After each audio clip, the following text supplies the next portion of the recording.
Right. సంపద సృష్టించి మేము ఆ స్కీములు అమలు చేస్తామని చెప్పినటువంటి చంద్రబాబు నాయుడు గారు, వారి మంత్రివర్గం ఇప్పుడు ఈ రకంగా మాట్లాడుతున్నారు. దీన్ని బట్టే ప్రజలు అర్థం చేసుకోవచ్చు. సంపద సృష్టిస్తున్నారా, లేక ఉన్న పరిశ్రమలు తరిమేస్తున్నారా, లేక విధ్వంసం హత్యాకాండలతో రాష్ట్రాన్ని అట్టుడికేలాగా చేస్తున్నారా?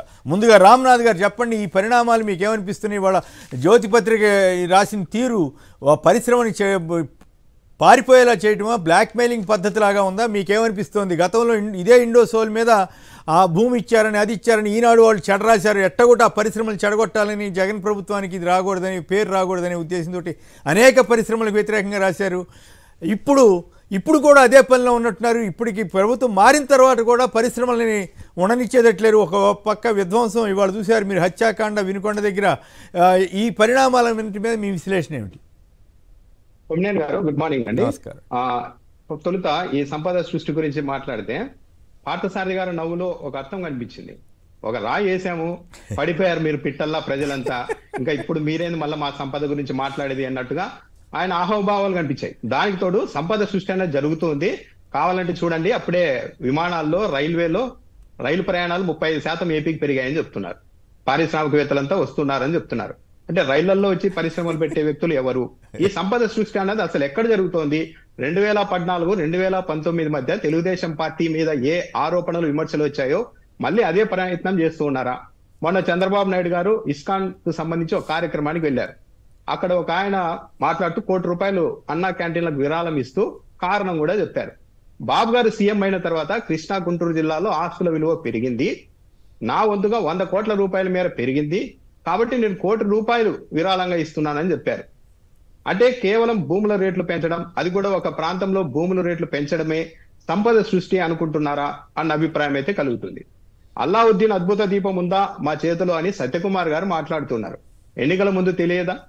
అల్లావుద్దీన్ అద్భుత దీపం కాదు, మా దగ్గర చంద్రబాబు నాయుడు ఉన్నారని చెప్పారు. చంద్రబాబు నాయుడు గారు ఉన్నారు, ఆయన అనుభవాన్ని అంతా రంగరించి మంచి పాయింట్ గుర్తు చేశారు రామ్నాథ్ గారు. Thank you. సంపద సృష్టి అన్నది మాకు చిటికలో పని అనేసారు. ప్రజలంతా నమ్మారు.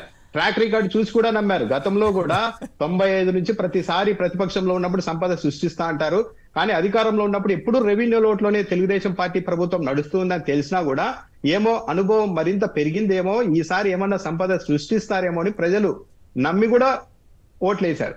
ఇప్పుడు సంపద సృష్టి అంటే ఒకరికి నవ్వులాట అయిపోతే ఒకరికి అల్లావుద్దీన్ అద్భుత దీపం ఉందా అంటున్నారు. ఇంకా దిగ్భ్రాంతికరమైన అంశం ఏంటంటే, కొమ్మినేని గారు ఢిల్లీ పర్యటనకు చంద్రబాబు నాయుడు గారు వెళ్ళారు. ఇదివరకు జగన్మోహన్ రెడ్డి వెళ్తే రకరకాలుగా లైవ్ కామెంటరీ ఇచ్చేవాళ్ళు. లోపల నరేంద్ర మోడీ, జగన్మోహన్ రెడ్డి మధ్య ఏం సంభాషణ జరుగుతోంది, Narendra Modi how dare you అన్నారు జగన్ ని, తూ కోన్ హై అన్నారు అని, ఇలా రకరకాలుగా నమ్మించడానికి రకరకాల పదప్రయోగాలతో ఇచ్చేవాళ్ళు. నిన్న ఢిల్లీ వెళ్లిన చంద్రబాబు నాయుడు గారు తెలుగుదేశం పార్టీ ఎంపీలతో మాట్లాడుతూ కొన్ని వ్యాఖ్యలు చేశారు. సార్, మన కష్టం ప్రజలకు తెలియాలి, కొత్త ప్రభుత్వంపై ఆశలు ఉంటాయి, కానీ రాష్ట్రంలో ఏ శాఖలోనూ పైసా లేదు, కొత్త అప్పులకు కూడా దారి లేదు అని అంటూనే కేంద్ర బడ్జెట్ లో మన రాష్ట్రానికి భారీగా నిధులు వస్తాయన్న ఆశ పెట్టుకోవద్దు, అది సాధ్యం కాదు, మనకు ఇస్తే మిగిలిన రాష్ట్రాలు కేంద్ర ప్రభుత్వం మీద పడతాయి అన్నట్టుగా తెలుగుదేశం పార్టీ చంద్రబాబు నాయుడు గారు ఏపీ ప్రతినిధిగా కాకుండా కేంద్ర ప్రభుత్వ ప్రతినిధిగా మనం ఏది అడగకూడదు, ఆశలు పెట్టుకోవద్దు అని మొత్తం అంచనాలన్నీ తగ్గించే పనిలో ఉన్నారు సార్. ఈ రోజు మొత్తం ప్రజలంతా ఆశ. అంటే మరి మా దగ్గర నిన్న ఆంగ్ల పత్రికలో ఒక ఇంట్రెస్టింగ్ వార్త వచ్చిందండి. ఆంధ్రప్రదేశ్, ఛత్తీస్గఢ్, మన జార్ఖండ్, బీహార్ ఇట్లా 6 రాష్ట్రాలకి ఏదో స్పెషల్ సాయం ఇచ్చే అవకాశం ఉందని కథనాలు వచ్చాయి ఢిల్లీ నుంచి. అంటే ఆ పోటీలో మనం కూడా అడుగుదామన్న దానికి కూడా చంద్రబాబు నాయుడు గారు సిద్ధంగా లేరన్నది ఈరోజు ఆంధ్రజ్యోతిలోనే రాశారండి. ఎంపీలో బీహార్ కి ప్రత్యేక ప్యాకేజ్ హోదా అంటున్నారు అన్నప్పుడు అలాంటివి ఏమి పెట్టుకోద్దండి, అలాంటి ఆశలు ఎక్కడా ఉండవు, ఏ రాష్ట్రానికి కూడా ఇవ్వరు అంటూ చెప్పారు. మనం కూడా ప్రయత్నం చేద్దామన్న మాట ఎక్కడా చంద్రబాబు నాయుడు గారి నోటి నుంచి రావడం లేదు. ఇది చాలా దారుణమైన అంశం. ఇంకో అంశము ఇంకో అంశం పరిశ్రమలకు సంబంధించి తరిమేశారని చెప్తున్నారండి. పరిశ్రమలు తరిమేసింది ఒక్కటి చూపిస్తూ ఉంటారు. విపరీతమైన కాలుష్యం కారణంగా తరిమేయలేదు, సరి చేసుకోండి అని చెప్పారు అమర్రాజా వాళ్ళకు. వాళ్ళు హర్ట్ అయిపోయి ఇదే రాజకీయ ఎజెండా అన్నట్టుగా వెళ్ళిపోయారు. ఇప్పుడు పర్యావరణ శాఖ మంత్రిగా కూడా ఉన్న పవన్ కళ్యాణ్ గారు ఏం చెప్తున్నారు, మేము కేవలం పర్యావరణకి అనుకూలంగా ఉన్న పరిశ్రమల్ని మాత్రమే ఆహ్వానిస్తామని చెప్పారు. పరిశ్రమల్ని తరిమేయడం అంటే ఏంటంటే అండి, ఇప్పుడు ఇండియాలో చాలా రాష్ట్రాలు ఒక అంటే అంశం అమర్ కోసం రాజా వాళ్ళు పోటీ కూడా పడ్డాయి. వెళ్ళలేదండి. అమర్ రాజా వాళ్ళు వెళ్ళలా, వాళ్ళు వేరే ప్లాంట్ వేరే Expand చేశారు. ఉద్దేశంతో తెలంగాణలో ఆ. పెట్టుకున్నారు, పెడతామని ప్రపోజ్ చేశారు. మరి అది ఎంతవరకు వస్తుందో ఏం పోవడం అది వేరే విషయం.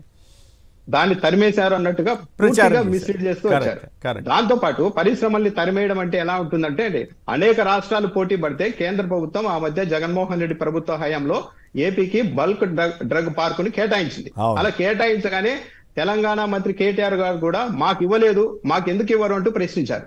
అలాంటి పార్క్ వస్తే యనమల రామకృష్ణుడు గారు నేరుగా కేంద్ర మంత్రికి లేఖ రాసి మా Correct. ప్రాంతంలో బల్క్ డ్రగ్ పార్క్ పెట్టడానికి వీల్లేదు, దాన్ని రద్దు చేయండి అంటూ అధికారికంగా లేఖ రాశారండి యనమల రామకృష్ణుడు గారు. తెలుగుదేశం దాంతో పాటు తరఫున. దివీస్ పైన కూడా ఇదే విధంగా అభ్యంతరాలు చేస్తూ తెలుగుదేశం పార్టీ ఏకంగా కేంద్ర ప్రభుత్వానికి లేఖలు రాసిన ఉదంతాలు ఉన్నాయి.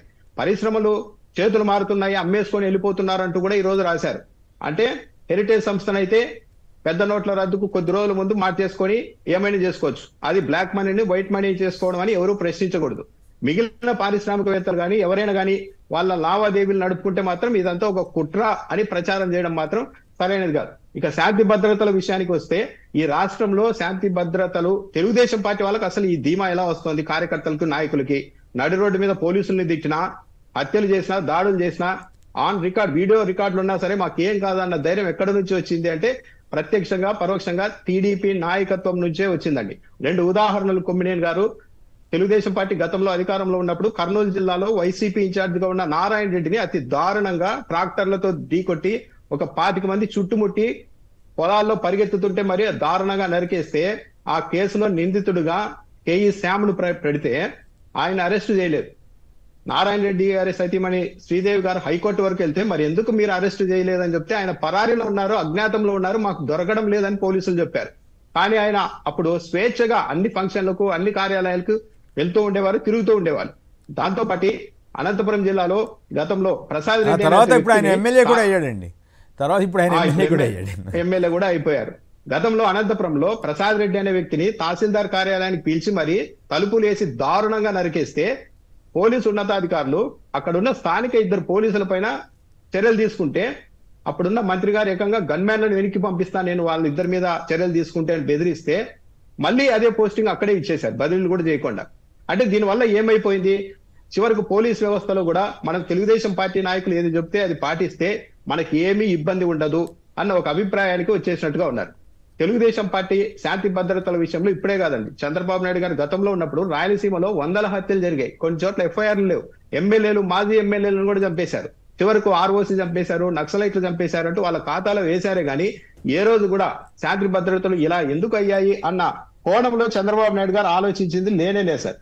దాంతో పాటు చంద్రబాబు నాయుడు గారి స్పందన ఏంటి అన్నది కూడా చూడాలి. దాడులు మొదలవగానే తెలుగుదేశం పార్టీ అధికారంలోకి రాగానే దాడులు ఆపండి, ఇది తప్పు అని ఎక్కడా కూడా నేరుగా చంద్రబాబు నాయుడు గారు చెప్పకపోగా వైసీపీ కవ్వింపు చర్యల పట్ల అప్రమత్తంగా ఉండండి అంటూ పరోక్షంగా ఒక ట్వీట్ చేశారు.